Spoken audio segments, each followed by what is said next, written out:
നമസ്കാരം. കുഞ്ഞനന്ദൻ്റെ കട നാളെ കഴിഞ്ഞ് തുറക്കും. കുഞ്ഞനന്ദൻ്റെ കടയിൽ എന്തൊക്കെ ഉണ്ടെന്ന് നമുക്കിപ്പോൾ പറയാൻ പറ്റില്ല. ഇതൊരു പലചരക്ക് കടയാണ്. പല ചരക്കുകളും ഈ കടയിലുണ്ട്.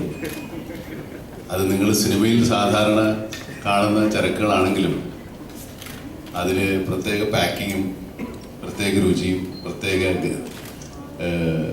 സുഗന്ധങ്ങളും ഒക്കെയുള്ള പല ചരക്കുകളാണ്. അരി, മുട്ടായി, പഴം, സാധാരണ നമ്മൾ പോയ ഒരു ഗ്രോസറി ഷോപ്പിൽ കിട്ടുന്ന എല്ലാം കുഞ്ഞനന്ദൻ്റെ കടയിലുണ്ട്.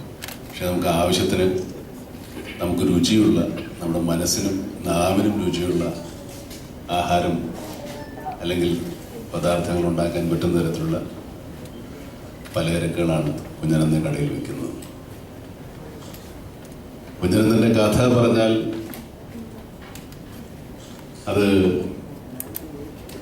കോർട്ടലക്ഷ്യമായിട്ട് എൻ്റെ സംവിധായകൻ തീരുമാനിക്കുന്നതുകൊണ്ട് ഞാൻ അതിലേക്കൊന്നും കടയുന്നില്ല. ഞാൻ കുഞ്ഞനന്ദനെ എന്ന് പറഞ്ഞ സിനിമയിലെ കഥാപാത്രത്തിന് കുഞ്ഞനന്ദനായിട്ട് അഭിനയിക്കുമ്പോൾ ഏറ്റവും വലിയ ആശങ്കയും ടെൻഷനും ഒക്കെ കുഞ്ഞനന്ദൻ കണ്ണൂർക്കാരനാണ്. അപ്പോൾ ഏതൊരു കഥാപാത്രത്തിൻ്റെയും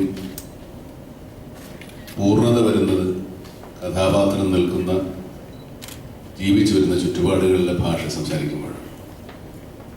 ഈ സംവിധായകനും ഈ സിനിമയിൽ പ്രവർത്തിക്കുന്ന ക്യാമറമാനും എൻ്റെ നായികയും ഒന്നും കണ്ണൂക്കാരല്ല. സംവിധായകനും വേറെ കുറേ ആളുകൾ ഒഴികെ. അതിനൊരു ഗുണം കിട്ടി. ഞങ്ങൾ ഷൂട്ട് ചെയ്തത് പാലക്കാടാണെങ്കിലും ചുറ്റും സംസാരിച്ചുകൊണ്ടിരുന്ന മുഴുവൻ കണ്ണൂർ ഭാഷയാണ്. അതുകൊണ്ട് കണ്ണൂർ ഭാഷ വലിയ ബുദ്ധിമുട്ടായിട്ട് തോന്നില്ല. എനിക്ക് ഏറ്റവും ഞാൻ പിന്നെ ഒരു അഭിനയം പരിശീലിച്ചും അഭിനയിച്ച് അത്രയും പരിചയമുള്ള ഒരാളാണ്. ഈ നൈല ഉഷ എന്ന് പറയുന്ന ഈ കുട്ടിയുടെ അമ്മ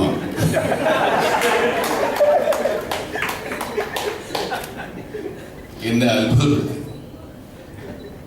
എന്നിട്ട് ആദ്യമായതുകൊണ്ട് ഈ പൊള്ളുന്നത് തീ കുട്ടികൾ തുടങ്ങില്ലേ, തീയില് പൊള്ളുമെന്ന് അറിയില്ലല്ലോ, പൊള്ളുമ്പോൾ കൈ വലിക്കുന്നേ ഉള്ളൂ. അങ്ങനെ എന്തോ ഒരു ഭയമില്ലാതെ ആയിപ്പോയി നൈല. ഇങ്ങനെ ഇത് അനർഗളം ഈ കണ്ണൂർ ഭാഷ ഇങ്ങനെ വിനിർഗളിക്കുകയായിരുന്നു. അത്ഭുതപ്പെടുത്തി. എനിക്കൊരു ലേശം ടെൻഷൻ ഉണ്ടായിരുന്നു.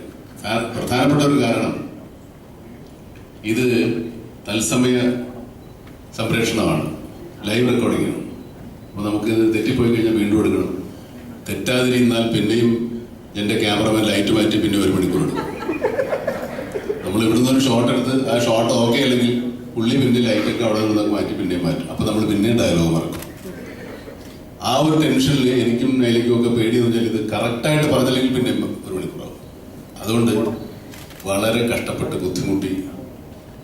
പിന്നെ റസൂൽ പൂക്കുട്ടി, അങ്ങനെ ഒരുപാട് ബോംബുകളുണ്ട് ഈ സിനിമയിൽ. ക്യാമറമാൻ, സൗണ്ട് റെക്കോർഡിസ്റ്റ്, ഡയറക്ടർ, പിന്നെ കണ്ണൂർ എക്സ്പെർട്ടുകൾ ചുറ്റും. തേടം പേര് 4ാം പേരൊക്കെ ഓക്കെ അവിടുന്നല്ലേ കളി ഓക്കെ ആവുള്ളൂ. അങ്ങനെ പല ദുർഘടങ്ങളും സഹിച്ചിട്ടാണ് ഈ സിനിമയിൽ അഭിനയിച്ചിരിക്കുന്നത്. സിനിമ സാധാരണ നമ്മൾ ഡബ്ബിങ്ങിനെങ്കിലും കാണുമല്ലോ, ഇത് അതുവരെ കണ്ടിട്ടില്ല. ഡബ്ബിങ്ങിലല്ല.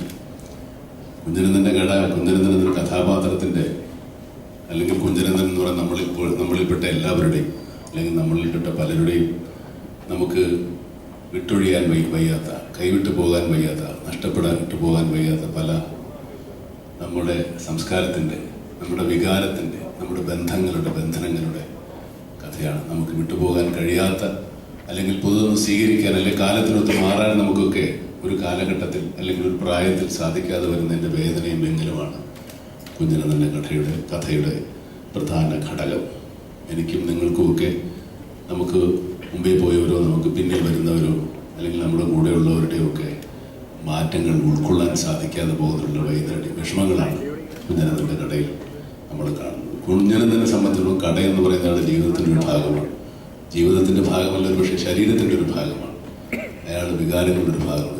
ഒരു പക്ഷേ കുഞ്ഞനന്ദൻ്റെ രക്തം കൊണ്ടായിരിക്കും കുഞ്ഞനന്ദൻ്റെ കട ഉണ്ടാക്കിയിരിക്കുന്നത് പോലും നമുക്ക് തോന്നിപ്പോകും. അത്രത്തോളം അയാളുടെ ശരീരത്തിൻ്റെ, മനസ്സിൻ്റെ ഒരു ഭാഗമായിട്ട് കുഞ്ഞനന്ദൻ കടയെ സ്നേഹിക്കുന്നു. കട വിട്ടുപോകാൻ വയ്യാതെ വരുമ്പോൾ അല്ലെങ്കിൽ വിട്ടുകൊടുക്കേണ്ടി വരുമ്പോൾ കട ശരിക്കും പറഞ്ഞാൽ ഒരു പ്രതീകമാണ്. നമ്മുടെ പല മൂല്യങ്ങളും നമുക്ക് നഷ്ടപ്പെടുമ്പോൾ അല്ലെങ്കിൽ മൂല്യങ്ങളുടെ മാറ്റം സംഭവിക്കുമ്പോൾ, മൂല്യച്യുതി സംഭവിക്കുമ്പോൾ നമുക്ക് വിട്ടുകൊടുക്കാൻ വയ്യാത്ത പല വാല്യൂസ്, മൂല്യങ്ങളുണ്ട്. അതായിരിക്കണം ഒരു പക്ഷേ കുഞ്ഞനന്തൻ്റെ കട ഒരു പ്രതീകമാകും. അത് വിട്ടുകൊടുക്കാനുള്ള കുഞ്ഞനന്തൻ്റെ വിഷമവും അത് വിട്ടുപോകാതിരിക്കാൻ കുഞ്ഞനന്തൻ ചെയ്യുന്ന ശ്രമങ്ങളും അവസാനം അയാളുടെ അതിനോട് അയാൾക്ക് അനുഭവിക്കേണ്ടി വരുന്ന ഒരു അന്ത്യവുമാണ് കുഞ്ഞനന്തൻ്റെ കടയിലെ പ്രധാന ആഖ്യാനം. കുഞ്ഞനന്തൻ്റെ വ്യക്തിജീവിതം, കുഞ്ഞനന്തൻ്റെ സാമൂഹ്യ ജീവിതം, കുഞ്ഞനന്തൻ്റെ രാഷ്ട്രീയ ജീവിതം, കുഞ്ഞനന്തൻ്റെ ജീവിതത്തിലുള്ള കാഴ്ചപ്പാടുകൾ, രാഷ്ട്രീയമായ കാഴ്ചപ്പാടുകൾ, സാംസ്കാരികമായ കാഴ്ചപ്പാടുകൾ, വ്യക്തിപരമായ കാഴ്ചപ്പാടുകൾ, കുടുംബ ബന്ധങ്ങളെക്കുറിച്ചുള്ള കാഴ്ചപ്പാടുകളെല്ലാം ഈ സിനിമയിൽ പ്രതിപാദിക്കുന്നുണ്ട്. പക്ഷെ ഒന്നും നമുക്ക് സിനിമ കാണുമ്പോൾ മനഃപൂർവ്വം ആയി തോന്നുകയില്ല. അതിൻ്റെ സ്വാഭാവികമായ വളർച്ചയാണ് കഥയുടെയും കഥാപാത്രത്തിൻ്റെയും. ഈ സിനിമ കണ്ടതിന് ശേഷം ഒരുപാട് കുറ്റങ്ങളും കുറവുകളും കണ്ടെത്താൻ മനഃപൂർവ്വം ശ്രമിച്ചാൽ കണ്ടെത്തിയെന്ന് വരാം. സിനിമ കാണുമ്പോൾ അത് പിന്നെ കാണുന്നത് രണ്ടാമത്തെ പ്രാവശ്യം കാണുമ്പോൾ കുറ്റങ്ങളും കുറവുകളും കണ്ടെത്താൻ ശ്രമിക്കുകയും ആദ്യത്തെ പ്രാവശ്യം മനസ്സ് മറന്ന്, സ്വയം മറന്ന് ഇതൊരു കഥയാണ്, സിനിമയാണെന്ന് വിചാരിച്ച് കാണുകയും ചെയ്യണമെന്ന് മാത്രമേ എനിക്ക് അപേക്ഷയുള്ളൂ. ഈ സിനിമയിൽ എത്ര ആൾക്കാരൊന്നുമില്ല, 100-150 ആൾക്കാരെ നമ്മൾ അവിടെ കണ്ടിട്ടുണ്ട്. ഇവിടെ ഇപ്പോൾ ഓരോരോ പണിയായിട്ട് ഓരോരുത്തർ പോയതാണ്. ഈ സിനിമയിൽ എൻ്റെ കൂടെ ഒരുപാട് നടീനടന്മാരുണ്ട്, സിദ്ദീഖ് മുതൽ അങ്ങനെ ഒരുപാട് ആൾക്കാർ. പലർക്കും എത്തിച്ചേരാൻ സാധിച്ചിട്ടില്ല എന്ന് തോന്നുന്നു. പെട്ടെന്ന് ഇങ്ങനെ ഈ ഒരു ഒന്നാമത്തെ കാര്യം, ഈ സിനിമയിൽ ഒരു പാട്ടിൻ്റെ പ്രാധാന്യം വളരെ ചെറുതാണ്. പാട്ട് സിനിമയെ നായകനും നായികയും കൂടെ നടന്നു പാടുകയോ ഡാൻസ് കളിക്കുകയൊന്നും ഇല്ലാത്തതുകൊണ്ട് പാട്ട് ഒരു സിനിമയുടെ സപ്പോർട്ട് മാത്രമാണ്. സിനിമയിൽ അങ്ങനെ ഒരു ഗാനരംഗങ്ങളില്ല ഏതായാലും. അതുകൊണ്ടൊരു വലിയ ലോഞ്ച് വെച്ചിട്ടില്ല എന്നാണ് എനിക്ക് തോന്നുന്നത്. അതാണ് എനിക്ക് ഈ ആൾത്തിരക്ക് കുറയാൻ കാരണം. പിന്നെ ഈ സിനിമയുടെ ഈ പാട്ട് സിനിമ കഴിഞ്ഞതിന് ശേഷം നമ്മൾ കേൾക്കുന്നത് പിന്നീട് വന്നതാണ്. ഇതിൻ്റെ ഓഡിയോ ലോഞ്ച് എന്ന് പറയുന്നത് ഒരു പരിചയപ്പെടലും പിന്നെ സിനിമയെ സംബന്ധിച്ചിടത്തോളം സിനിമയുടെ പ്രചരണത്തിനെ സംബന്ധിച്ചിടത്തോളം വലിയൊരു പങ്ക് വഹിക്കുന്നത് കൊണ്ടൊക്കെയാണ് ഇങ്ങനെ ഒരു ഓഡിയോ ലോഞ്ച് വെച്ചത്. സലീമ, ഞാൻ പറഞ്ഞ പോലെ കുഴപ്പമാകുമോ? ജയന്തോട് ഇഷ്ടപ്പെടാൻ ഒരു പാട്ടൊക്കെ നന്നായിട്ടുണ്ട്, നല്ല ഹിറ്റാണ്, ധൈര്യമായിട്ടിരുന്നു. സിനിമയിൽ ഒരുപാട് നല്ല കാര്യങ്ങളുണ്ട്. ഞാൻ പറഞ്ഞ കച്ചവട സാധനങ്ങൾ മാത്രമല്ല, ഇതിന് പാട്ടും സംഗീതവും എഡിറ്റിങ്ങും ഫോട്ടോഗ്രാഫിയും ആർട്ട് ഡയറക്ഷനും ശബ്ദവും അങ്ങനെയൊക്കെ ഒരു വലിയ സാങ്കേതിക തികവുള്ള ഒരു സിനിമയാണ്. മധുവമ്പാട്ടിൻ്റെ ഷൂട്ടിംഗ് സമയത്ത് നമുക്ക് ദേഷ്യം വരുമ്പോഴും പടക്കെങ്കിലും ഞാനും ഇങ്ങനെയോട്ട് അടക്കാത്തൊരു ദിവസമില്ല. വേറെ ഒരു കുഴപ്പമെന്ന് പറഞ്ഞാൽ ഈ നമ്മുടെ ദേഹത്ത് ഒരു മൈക്കല്ല റസൂൽ പോക്കിട്ട് വെച്ചിരിക്കുന്നത്, ഇവിടെയൊക്കെ മൈക്കുണ്ട്. അപ്പം അതിൻ്റെ ഒരു ഹെഡ്ഫോൺ ഈ ക്യാമറമാൻ്റെ ചെവിയിലുണ്ട്. ഇങ്ങനെ പറ്റി നമ്മൾ രഹസ്യം പറഞ്ഞ കൈകൾ കേൾക്കും. ഞാൻ സിനിമ കഴിഞ്ഞ് പോകുന്നതിന് ശേഷമാണ് ആലോചിച്ചത്, ഈ പുള്ളി ഒന്നും റിയാക്ട് ചെയ്യല. നമ്മളങ്ങനെ പറയും, അയാളുടെ പണി നോക്കും. കാരണം സിനിമ കാണുമ്പോഴല്ലേ പുള്ളിയുടെ കാര്യം മനസ്സിലാവുള്ളൂ. നമുക്കിപ്പോൾ ആ ലൈറ്റ് വെച്ചിട്ട് ചൂട്, വെയിൽ, അപ്പുറത്തും ഇപ്പുറത്തും പാറയും വെയിലും മഴയും ഒരു തരത്തിലുള്ള സമാധാനവും ഇല്ല, ഡയലോഗിൻ്റെ ടെൻഷൻ, അങ്ങനെ പല കാര്യങ്ങളുണ്ട്. ഇത് പുള്ളി മുഴുവൻ കേട്ടിട്ടുണ്ട്. ഈ വേറെ പണിയൊന്നുമില്ല, കുറേ നേരമായി എന്നൊക്കെ നമ്മൾ പറയുന്നുണ്ട്. ആ പുള്ളി കേട്ട ഭാവമില്ല. അത് ഒരു വലിയ അത്ഭുതമായിട്ട് എനിക്ക് തോന്നി. അങ്ങനെ ഒരുപാട് സാഹസങ്ങൾ ഇതിൻ്റെ സാങ്കേതികത്വത്തിന് സഹിച്ചിട്ടുണ്ട്. ശബ്ദത്തിൻ്റെ പ്രകാരത്തിൽ റസൂലിൻ്റെ ഒരു 5-8 ആളുകൾ ഹിന്ദി പറയുന്ന ആൾക്കാരെ മുഴുവൻ, മലയാളം അറിയാവുന്ന ആൾക്കാരും റസൂലിൻ്റെ കൂടെ ഇല്ല. അവിടെ പാലക്കാട്ടുകാർക്ക് മലയാളം തന്നെ വേറെ തരത്തിൽ അവർക്ക് മനസ്സിലാവുന്നു. അങ്ങനെ അവിടെയുള്ള ആൾക്കാരുമായിട്ട് ഈ തർക്കിച്ച് ഇവരിങ്ങനെ മറ്റേ ആ ഹേ എന്നൊക്കെ പറഞ്ഞ് മറ്റേ ഹേ അങ്ങനെ അതൊക്കെ പറഞ്ഞിട്ട് അങ്ങനെ ആൾക്കാരുമായിട്ട് എന്നാലും കാര്യങ്ങളൊക്കെ നടത്തിയെടുത്തു. പിന്നെ ഈ ഭാഷ, അങ്ങനെ ഒരുപാട് ദുർഘടങ്ങളുണ്ട്. സിനിമ കാണുമ്പോൾ നമ്മൾ AC റൂമിൽ നിന്ന് കാണുമ്പോൾ അതൊന്നും തോന്നില്ല, വളരെ സ്വാഭാവികമായൊരു സിനിമയായിട്ട് തോന്നും. ഏതായാലും ഈ ചടങ്ങിലേക്ക് നൈല ഉഷ ദുബായിൽ ഈ പാട്ടും പടവും ഒക്കെ ഹിറ്റാക്കുമെന്നാണ് പറഞ്ഞിരിക്കുന്നത്. നൈല ഒരു 5-6 ആഴ്ചക്ക് ഇവിടെ നിർത്തിയാലോ, ഇവിടെയും കൂടെ ഹിറ്റാക്കുമോ? ഏതായാലും ഈ ചടങ്ങ് നടത്തുന്ന ആര് കൊടുത്താ അങ്ങനെയൊക്കെ ഉണ്ട്. ഞാൻ മോസാറിന് കൊടുക്കും.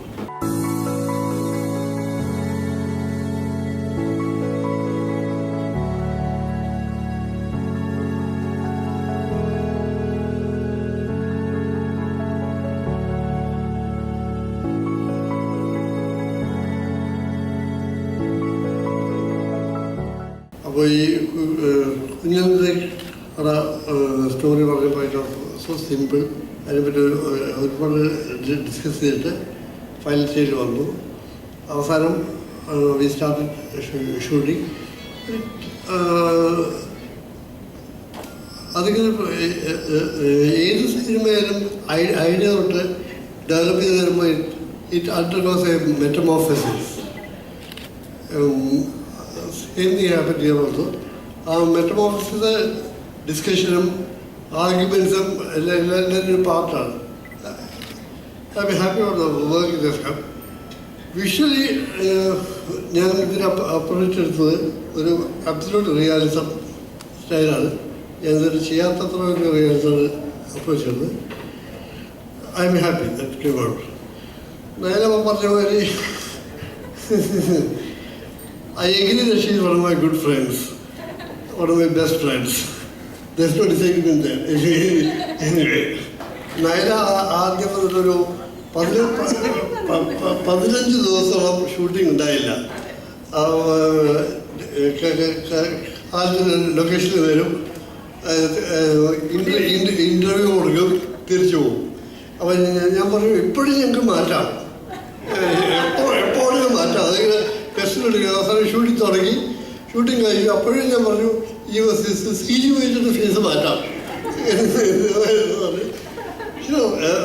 She was very surprised. She did extremely well, much more than what I expected. Thank you Madhu sir. Sir പറഞ്ഞതാണ് സാറിന്റെ ഫാദർ മജീഷ്യൻ ആണ്. അപ്പം വേണമെങ്കിൽ എന്റെ തലമാറ്റി വേറെ തല വയ്ക്കാം, കാല് കട്ട് ചെയ്ത് കളയാം എന്നൊക്കെയാണ്. This movie talks about reality and like Madhu Ambat sir said, ഇതിന് ഏറ്റവും റിയലിസ്റ്റിക് ആയിട്ടാണ് ലൈറ്റ് ചെയ്തിരിക്കുന്നതും ഇതിന്റെ ക്യാമറ വർക്ക്സ് ഒക്കെ ചെയ്തിരിക്കുന്നതും.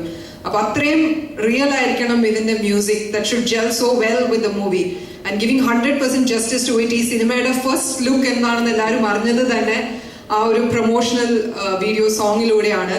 Out of that itself, you would have really loved the work. Let me invite on stage the creator, music director Shri M. Jayachandran.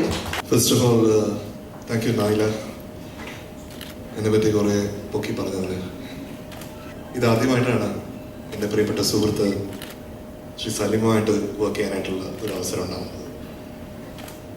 അത് വളരെ വളരെയേറെ സന്തോഷത്തോടുകൂടി ഞാനത് കാണുന്നു എന്ന് എൻ്റെ പ്രിയ സുഹൃത്തിനോട് പറയാൻ ഒരവസരമായിട്ട് കൂടി ഞാനിത് കാണുന്നു.